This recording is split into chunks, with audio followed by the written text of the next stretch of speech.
السلام علیکم ورحمۃ اللہ وبرکاتہ۔ محترم سامعین، آج انشاءاللہ العظیم ہم سورہ انعام کے 11ویں رکوع کو پڑھنے کی کوشش کریں گے، اور اللہ رب العزت سے دعا ہے کہ ہم جو کچھ بھی پڑھیں، جو کچھ سنیں، اس پر مکمل طور پر عمل کرنے کی توفیق و رفیق عطا فرمائیں، اور قرآن کے نور کو ہمارے دلوں میں اتار دے اور ہمیں حق اور سچ بولنے کی توفیق و رفیق عطا فرمائے۔ اس سے پہلے کہ ہم شروع کریں، آگے بڑھیں، اگر آپ ہمارے چینل پر نئے ہیں تو چینل کو ضرور سبسکرائب کریں، تاکہ جب میں کوئی ویڈیو اپلوڈ کروں تو آپ کو اس کی نوٹیفیکیشن مل جائے، اور اسے لائک اور شیئر بھی کریں تاکہ زیادہ سے زیادہ لوگ اس سے فائدہ اٹھا سکیں۔ آئیے شروع کرتے ہیں اور اللہ کے کلام کو سمجھنے کی کوشش کرتے ہیں۔ اللہ رب العزت قرآن پاک میں ارشاد فرماتا ہے، اعوذ باللہ من الشیطان الرجیم، بسم اللہ الرحمن الرحیم، وما قدر اللہ حق قدرہ اذ قالوا ما انزل اللہ علی بشر من شیء، اور انہوں نے اللہ کی قدر نہ کی جیسا کہ اس کا حق تھا جب انہوں نے کہا کہ اللہ رب العزت نے کسی انسان پر کوئی چیز نازل نہیں کی ہے۔ چونکہ یہ بات بہت خطرناک بات تھی، جتنے بھی انبیاء کرام آئے تھے تمام کا انکار تھا، حضرت آدم علیہ السلام سے لے کر ہمارے نبی حضرت محمد مصطفیٰ علیہ السلام سے جتنے بھی انبیاء کرام آئے سب کا انکار تھا۔ تو اسی وجہ سے اللہ رب العزت نے ارشاد فرمایا، وما قدر اللہ حق قدرہ، جس طرح اللہ کا حق تھا اس طرح لوگوں نے قدر نہ کی۔ جب وہ کہیں کہ اللہ رب العزت نے کسی انسان پر کوئی چیز نازل نہ کی، اللہ رب العزت نے بہت سے انبیاء کرام کو بھیجا، رسولان اعظام کو بھیجا لوگوں کی ہدایت کے لیے، تو یہ اللہ رب العزت پر ایک طرح جھوٹ تھا۔ اسی وجہ سے اللہ رب العزت نے فرمایا کہ اس طرح سے انہوں نے اللہ کی قدر نہ کی۔ اب ایک بات یہاں پہ یہ آتی ہے کہ یہ کہنے والے کون تھے کہ اللہ رب العزت نے کوئی چیز نازل نہ کی، یہ کہنے والے کون تھے؟ تو مفسرین فرماتے ہیں، کچھ مفسرین فرماتے ہیں کہ یہ کہنے والے یہودی تھے۔ جب نبی کریم صلی اللہ علیہ وسلم نے اپنی نبوت کا اعلان کیا، انہوں نے کہہ دیا، انکار کر دیا کہ اللہ رب العزت نے کسی انسان پر کوئی چیز نازل نہ کی۔ اور کچھ مفسرین فرماتے ہیں کہ یہ کہنے والے مکے کے مشرکین تھے، جنہوں نے کہہ دیا تھا کہ اللہ رب العزت نے کسی انسان پر کوئی چیز نازل نہ کی۔ لیکن آگے دیکھتے ہوئے، آگے کی آیات دیکھتے ہوئے یہ زیادہ کہنا مناسب ہے کہ یہ کہنے والے یہودی تھے، اس لیے کہ اللہ رب العزت ارشاد فرماتا ہے، قُلْ مَنْ أَنزَلَ الْكِتَابَ الَّذِي جَاءَ بِهِ مُوسَى نُورًا وَهُدًى لِلنَّاسِ۔ اے محبوب صلی اللہ علیہ وسلم، یہ جو یہودی آپ سے کہتے ہیں کہ اللہ رب العزت نے کوئی چیز نازل نہیں کی ہے، تو آپ ان سے پوچھئے، کہیے، قُلْ مَنْ أَنزَلَ الْكِتَابَ، اس کتاب کو کس نے نازل کی ہے جو حضرت موسیٰ علیہ السلام لے آئے؟ چونکہ وہ حضرت موسیٰ علیہ السلام کو مانتے تھے، تو اس طرح سے اللہ رب العزت نے معارضہ پیش کیا، ان سے پوچھنے کے لیے کہا کہ اے محبوب ان سے آپ پوچھئے کہ اللہ اس کتاب کو کس نے نازل کی ہے جو حضرت موسیٰ علیہ السلام لائے۔ نُورًا وَهُدًى لِلنَّاسِ، جو کہ ایک نور تھی، جو کتاب نور تھی، وَهُدًى لِلنَّاسِ، اور لوگوں کے لیے ہدایت تھی، تَجْعَلُونَهُ قَرَاطِيسَ تُبْدُونَهَا وَتُخْفُونَ كَثِيرًا، کہ جس کے تم الگ الگ ٹکڑے بنا لیتے ہو، الگ الگ کاغذ بنا لیتے ہو، تُبْدُونَهَا، تم کچھ ظاہر کرتے ہو، وَتُخْفُونَ كَثِيرًا، اور اس کے بہت سے حصے کو چھپا دیتے ہو۔ تو یہودیوں سے یہاں مخاطب ہے۔ رب کریم ارشاد فرماتا ہے کہ تم نے جو موسیٰ علیہ السلام پر کتاب نازل کی گئی تھی، اس کو تم نے الگ الگ حصے کر دیے، اور جو تمہاری زندگی کو سوٹ کرتی تھی تم نے اس کو رکھ لیا، لوگوں پر ظاہر کر دیا، اور جو تمہاری زندگی کو سوٹ نہیں کرتی تھی، موافق نہیں تھی، اس کو تم نے چھپا دیا۔ وَتُخْفُونَ كَثِيرًا، اور بہت سے حصوں کو تم نے چھپا دیا۔ وَعُلِّمْتُم مَّا لَمْ تَعْلَمُوا أَنْتُمْ وَلَا آبَاؤُكُمْ، اور تمہیں علم دیا گیا اس چیز کی جو نہ تم جانتے تھے اور نہ تمہارے آباء و اجداد جانتے تھے۔ تو اللہ رب العزت نے تمہیں یہ علم دیا۔ قُلِ اللّٰہ، تم کہہ دو اے محبوب صلی اللہ علیہ وسلم، یہ کتاب نازل کرنے والا اللہ ہے۔ اللہ نے بندوں پر کتابیں نازل کی ہے، اپنے انبیاء کرام پر کتابیں نازل کی ہے۔ ثُمَّ ذَرْهُمْ فِي خَوْضِهِمْ يَلْعَبُونَ، پھر آپ انہیں چھوڑ دیں، وہ اپنی کج بحثی میں کھیلتے رہیں۔ جب مشرکین نے یہودیوں نے کہا کہ اللہ رب العزت نے کوئی چیز نازل نہ کی ہے، تو اللہ رب العزت نے اپنے حبیب کو حکم دیا کہ آپ صرف اتنا کہہ دیں کہ اس کتاب کو نازل کرنے والا اللہ ہے، پھر اگر وہ مانیں تو وہ ان کے لیے بھلائی ہے، اور اگر نہ مانیں تو وہ اپنی کج بحثیوں میں پڑے رہیں، آپ کی یہ ذمہ داری نہیں ہے۔ وَهَذَا كِتَابٌ أَنزَلْنَاهُ مُبَارَكٌ مُصَدِّقُ الَّذِي بَيْنَ يَدَيْهِ۔ اس کے بعد اللہ رب العزت کتاب کے بارے میں، قرآن کریم کے بارے میں ارشاد فرماتا ہے کہ یہ کتاب ہے جس کو ہم نے نازل کیا ہے۔ مبارکن، یہ کتاب بابرکت کتاب ہے، برکت والی کتاب ہے۔ مصدق الذی بین یدی، اور یہ کتاب تصدیق کرنے والی ہے ان کتابوں کی جو ان سے پہلے تھی، جو قرآن سے پہلے کتابیں تھیں، ان کتابوں کی یہ کتاب قرآن کریم تصدیق کرنے والی ہے۔ تو اس کتاب کے ذریعے سے اللہ رب العزت نے بہت سے قوموں کو ترقی دی ہے، بلندیاں دی ہے۔ عرب کے بادیہ نشینوں کو اللہ رب العزت نے اعلیٰ مقام پر پہنچایا ہے۔ تو یہ کتاب بابرکت کتاب ہے، اور یہی کتاب توریت، انجیل، زبور اور دوسرے صحائف جو اللہ رب العزت نے اپنے انبیاء کرام کو عطا فرمائے تھے، تمام کی تصدیق کرتی ہے کہ وہ ساری کتابیں بھی اللہ رب العزت کی نازل کردہ ہیں۔ وَلِتُنذِرَ أُمَّ الْقُرَىٰ وَمَنْ حَوْلَهَا، اور اس کتاب کی ایک تیسری خصوصیت یہ ہے کہ اے نبی صلی اللہ علیہ وسلم، آپ اس کتاب کے ذریعے سے ام القریٰ یعنی اہل مکہ اور اس کے ارد گرد، مشرق سے لے کر مغرب تک اور جنوب سے لے کر شمال تک جتنے بھی لوگ ہیں، سب کو اس کتاب کے ذریعے سے ڈرائیں، اللہ کے عذاب سے ڈرائیں اور اللہ کی جنتوں کی خوشخبری دیں۔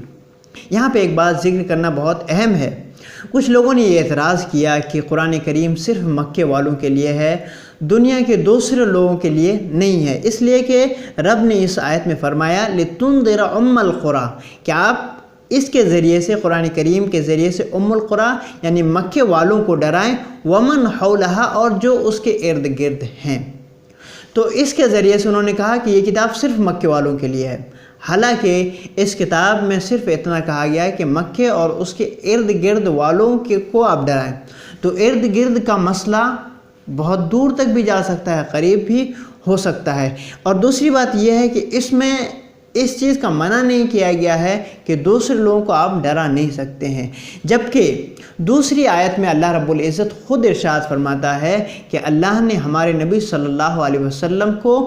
تمام انسانوں کے لیے رسول بنا کر بھیجا ہے۔ قرآن کریم میں خود رب کریم ارشاد فرماتا ہے قُلْ يَا أَيُّهَا النَّاسِ إِنِّي رَسُولُ اللَّهِ إِلَيْكُمْ جَمِيعًا، اے محبوب صلی اللہ علیہ وسلم آپ لوگوں میں اعلان کر دیں، بتا دیں کہ اے لوگوں، میں تمہاری طرف اللہ کی جانب سے رسول ہوں، تم سب کی طرف میں اللہ کی طرف سے رسول بنا کر بھیجا گیا ہوں۔ تو ہمارے نبی صلی اللہ علیہ وسلم، اور بھی کئی آیتیں ہیں، بہت سی آیتیں ہیں جس میں یہ ذکر ہے کہ اللہ کے نبی حضرت محمد مصطفیٰ صلی اللہ علیہ وسلم تمام انسانوں کے لیے رسول تھے۔ وَالَّذِينَ يُؤْمِنُونَ بِالْآخِرَةِ يُؤْمِنُونَ بِهِ،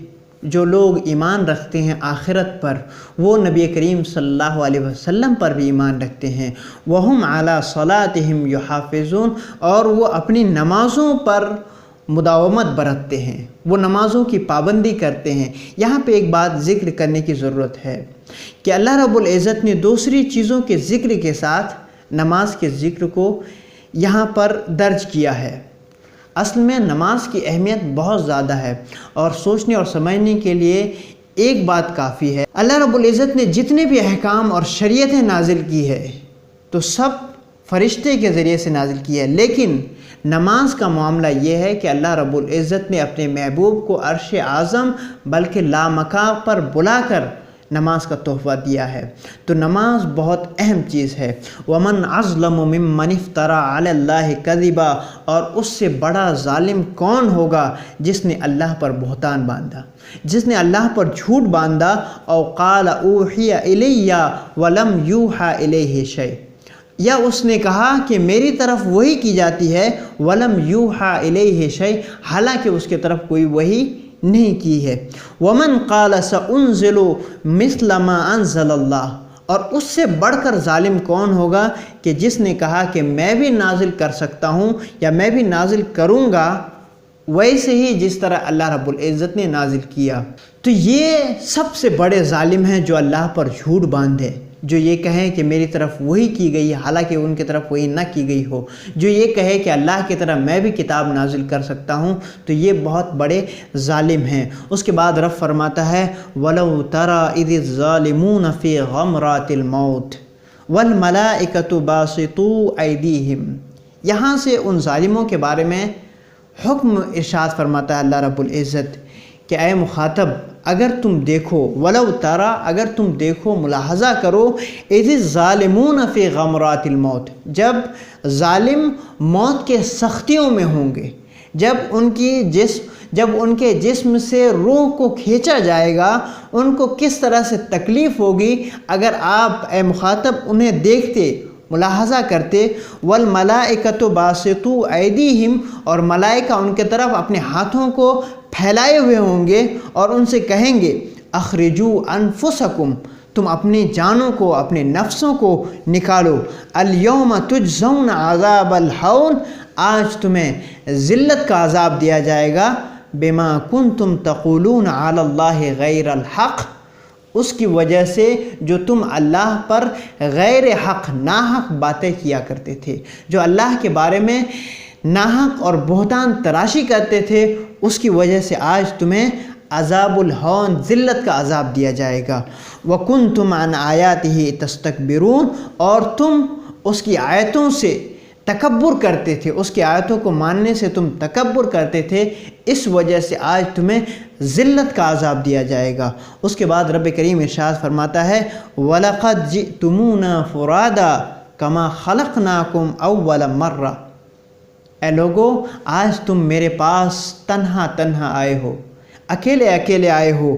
جس طرح سے میں نے تمہیں پہلی بار پیدا کیا ہے، جس طرح سے انسان پہلی مرتبہ اکیلے پیدا ہوتا ہے، پھر جب جاتا ہے مرتا ہے تو اس وقت بھی وہ اکیلے ہی ہوتا ہے۔ اس کے بعد رب فرماتا ہے وَتَرَكْتُمْ مَا خَوَّلْنَاكُمْ وَرَاءَ ظُهُورِكُمْ، اور تم نے چھوڑ دیا ہے ان تمام چیزوں کو، ان تمام آل و اولاد کو، ان تمام مال و دولت کو جو ہم نے تمہیں